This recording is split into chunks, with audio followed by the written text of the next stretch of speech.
big changes have been made in the centre's vaccination procurement policy. In 2 weeks from now, the next phase, or rather the new revamped policy, is going to get operationalized. Everyone knows the working details, where basically the centre is going to do 75% procurement, 25% with the manufacturers is going to be available for purchase by the private hospitals. But in addition to that, many other changes, many other small tweaks have also been made to the policy that was brought in, the liberalized vaccination policy that was brought in on the 1st of May. Among them are measures which will ensure vaccine equity, will ensure equitable distribution of vaccines even for private hospitals in smaller cities, because remember, there were reports earlier that most of the major private hospital chains end up cornering a lion's share of the vaccines that are there with the manufacturer. And most importantly, the idea of how one is to register for the vaccination, that should be made accessible to all. It's also something that the Supreme Court had remarked on. So how is this new vaccine policy going to look like? That and many more questions we have with us Dr. N.K. Arora, Chair of the COVID Subcommittee of the National Technical Advisory Group on Immunization. Dr. Arora, first I want to start by asking you, what we read today, is this essentially a return to the pre-1st of May policy? Because in prioritization, people who are in the age bracket of 18 to 44 are the lowest. Does it mean that those who are in this age bracket will not get their vaccines till healthcare workers, frontline workers, those above 45 years of age, and those whose second dose is pending, until all of these people get it? So I would like to clarify, Patnaji, that everybody from the age of 18 onwards is now eligible. During last 4-5 weeks, there has been relative insufficiency of vaccine, particularly because of the sudden expansion of this cohort of about 65 crores. And as we have heard, the production is getting ramped up. In June itself, we should have 12 crore doses. We discussed last time, in a month, we were having around 6 crore doses. So it's almost double. And next month, even there will be further ramp up, and we should have about 18 to 20 crore doses in July, and August onwards between about 25 crore doses. So as the availability of doses is increasing, everybody from 18 years onwards, because that is where the scientific data is available that the vaccines are safe, they will be eligible to get it. And I do not think there would be now any difficulty whether to get first dose or second dose in either of the age groups. That means more than 45 or between 18 and 45. So, I saw today over 10 crore people have registered themselves on COVID platform between the age of 18 and 45, and similarly about 15 crore people are registered on the other side. And so they will be all in the queue, and I'm sure very soon the process, as it was outlined yesterday by Honorable Prime Minister, we should get going on to that. Sir, also the guidelines say that the states can prioritize when it comes to the 18 to 45 age group. They can decide their own prioritization factoring in the vaccine supply schedule. Can you please explain what that means? So, do the states have a free hand to say, okay, we are going to stop it for frontline workers and we are going to let 18 to 45 get first and second jab? Do they have that freedom? No. So I think the very rational initial prioritization of health providers, service sector, that means police and army people, municipal employees, and those above the age of 45, I think nothing to be done with that. Now, whole thing is that between 18 and 45, there may be some tweaking in terms of, okay, let's start with 5-year interval, because there is a huge population there. So that can be done by somebody. It is, I'm just thinking loud on that. Similarly, there may be people that those who have blood pressure or diabetes or cancer, or who are in liver transplant or kidney dialysis, those are provided priority initial few weeks or months, and then go on. So those kind of tweaking will be primarily for 18 to 45. Above 45 and rest of the priority groups, I don't think there would be any change in that. When it comes to private hospitals, you said that you want smaller and remoter private hospitals to obtain timely supply of vaccines and further equitable access and regional balance. How exactly will this be achieved? How will the center mediate to ensure that private hospitals, the larger chains, and there was data to suggest that it's the larger chains who basically get most of the 25% that is available for private hospitals? How are you going to ensure equitable distribution? So, see, now denominator is changing. In coming months, as I'm saying, let us assume about 20-25 crore doses per month from August onwards. So 25% becomes about 5-6 crore doses.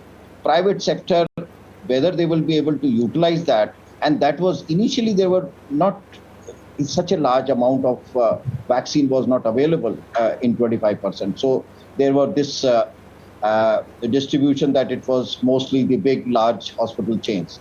Now, small hospitals in smaller towns, B and C category of urban populations where private hospitals, nursing homes are there, they will be able to get, because the volume of these means about 6 crore doses is not a small amount, 60 million doses.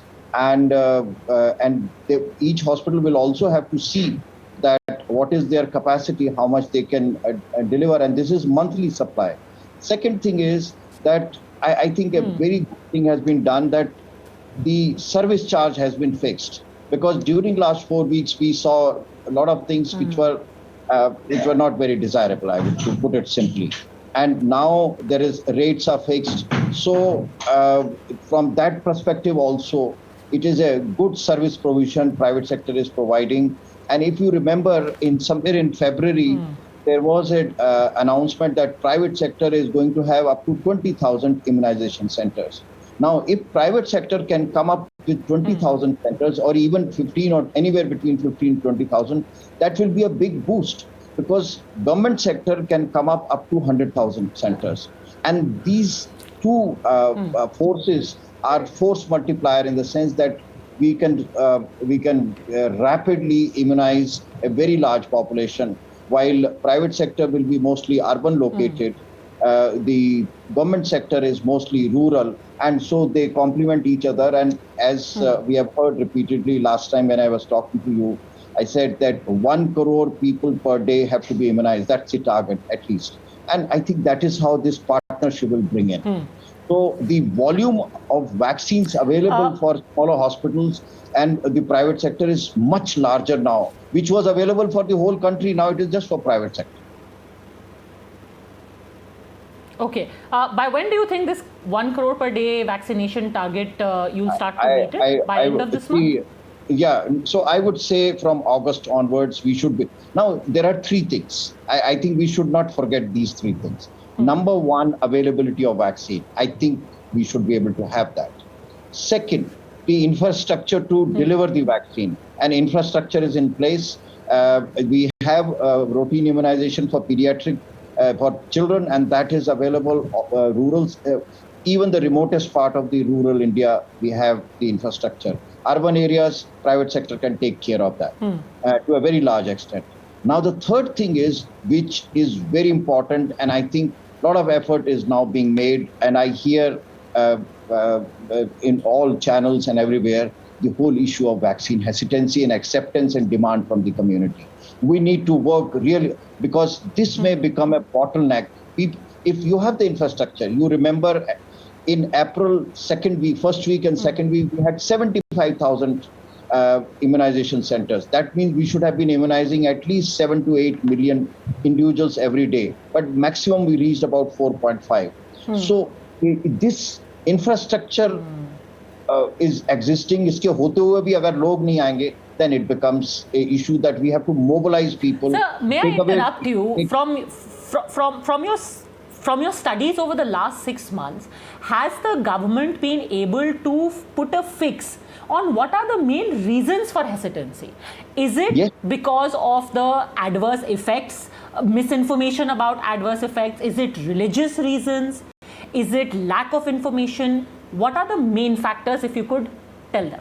Yeah, I would put it broadly in three categories. A lot of people still, this lack of awareness that COVID is a very serious disease. And I think particularly in our rural population, peri-urban and slum area, people feel it's a mild disease. It is true to a very large extent that 85% people have very mild fever, or 2 or 3 days they become all right. But who becomes serious, nobody knows. Nobody can predict if tomorrow I get COVID, whether I will land up in an ICU or in a hospital, or I will recover without any difficulty. So that issue has to be communicated very well, and there is a lot of effort for that. Second issue is, and that is the reason that many people say, "Kya zarurat hai? Thodi si halka," it's like a common cold. The second thing is that there is a lot of misinformation, a lot of statements which were inimical to the whole program, and I think we have to work hard to kind of demystify and debunk some of those misinformation. Number three, I think when supplies are available, and when this message that 23, 24 crore people have already received doses, it's safety issue. Because there is a fear of unknown. That's what I have learned over the time, that there is fear of unknown. So we don't know what will happen. So I think this example of last 5 months or so, 23, 24 crore doses which have been given, it's a big kind of a evidence in front of all of us. And this, we need to keep moving. Actually, social mobilization has to be really aggressive to see that it should not become a bottleneck when vaccine is available in sufficient quantity. Okay, so is there a likelihood that indemnity will be granted to Pfizer and Moderna? And if yes, at what stage are we in reaching that understanding? What is the likelihood of this happening? So during last 2-3 days, you must be listening to various news items which have not taken into account the Pfizer and Moderna contribution. Anyway, the Pfizer, whatever they are talking about, 5 crore doses, which is about 1 crore of doses per month. And so I am really not privy to that information, because that decision is to be taken. That's not a technical issue.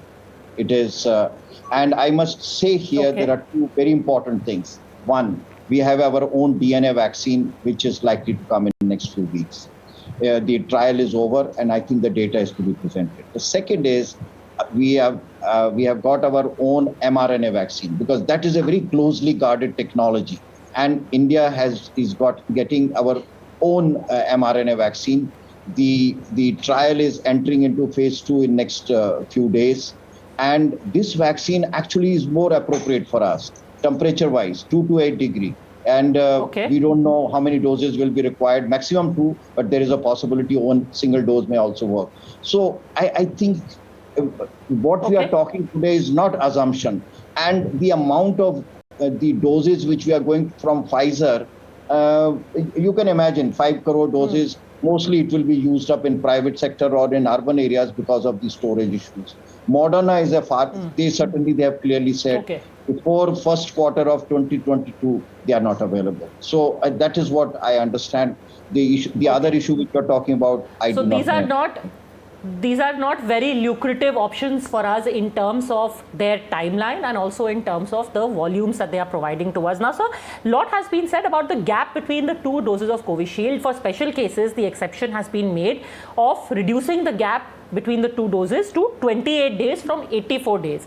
Now, people are left with a question in their mind that if it is effective after 28 days for somebody going to the Olympics or somebody traveling abroad to study, surely it will be effective for me also after 28 days. So why do I have to wait for 84 days? Okay, that's very beautiful question, I must say. And I am facing that question every day, several times.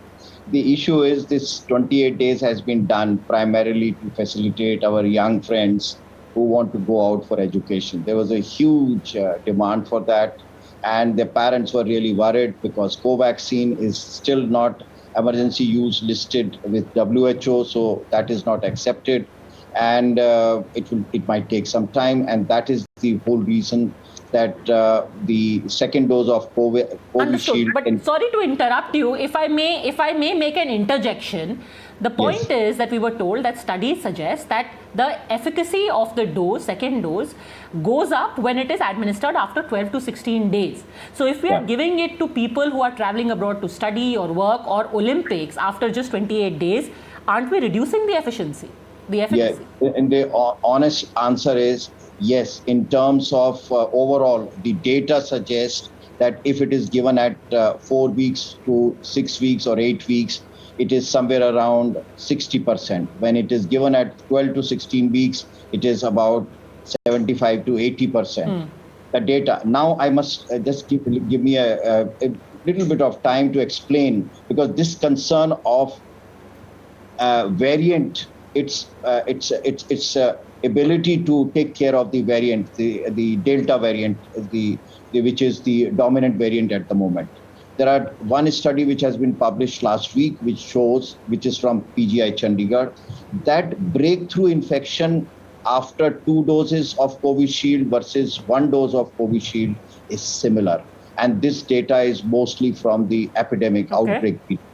Now, there are 2 more studies which are I will not share further details, but they are also showing very large number of sample size from health workers, that the breakthrough infection with 1 and 2 doses right at the peak of the epidemic was similar. So we are not worried in terms, and as we are collecting this data over the time, we will review certainly that nothing is cast in stone. We will revisit, because as we had discussed last time, we are establishing a vaccine tracking platform where we will look at the vaccine effectiveness, vaccine impact, we will look at the interval, and we will also look at what kind of so-called herd immunity, when are we going to have that. So all those parameters will be taken care of with this, and we will have very. Sir, I'm sorry to interrupt you, because I'm running out of time, but I really want to squeeze in one more question. Today, the director of the Oxford Vaccine Group said that if Covishield supplies are tight, then giving a single dose to maximum number of people for maximum benefit might be a good idea. Is that a feasible model for India? So, Dr. Andrew Pollard, who is the innovator of the vaccine, in fact, when he was with us, last time when we were discussing, he was part of the special invitee group, and he agreed that 12 to 16 weeks. Even today in his interview, that he says the same thing. And the second thing is, single dose option is something people are talking about. But at the moment, now we do not have that kind of a situation that we should go for. There are other single-dose vaccines coming up. Johnson & Johnson, Sputnik Light, and those kind of issues. And even Moderna is talking about single dose. Even the Indian mRNA may have 1 single dose. So those issues will be taken up, and it will be done based on proper studies, not just because some other country has taken a decision. Today, I'm just coming out of a WHO meeting. And one of the important thing is that the interval is to be decided by the country themselves. It is adenovirus vectored vaccines behave differently in different settings. And that's what we are doing. We are collecting our own data. And currently, we are quite comfortable the way it is at the moment. All right. Very heartening as always to hear you, Dr. Arora. Thank you very much for joining us. And of course, the fact that this is going to be now, thank you, sir. And the volumes are going to go up, and come August maximum, we are going to see maximum spread of our COVID vaccine as well. Thanks very much, Doctor, for joining us. Thanks, viewers, for tuning in. I'll see you tomorrow.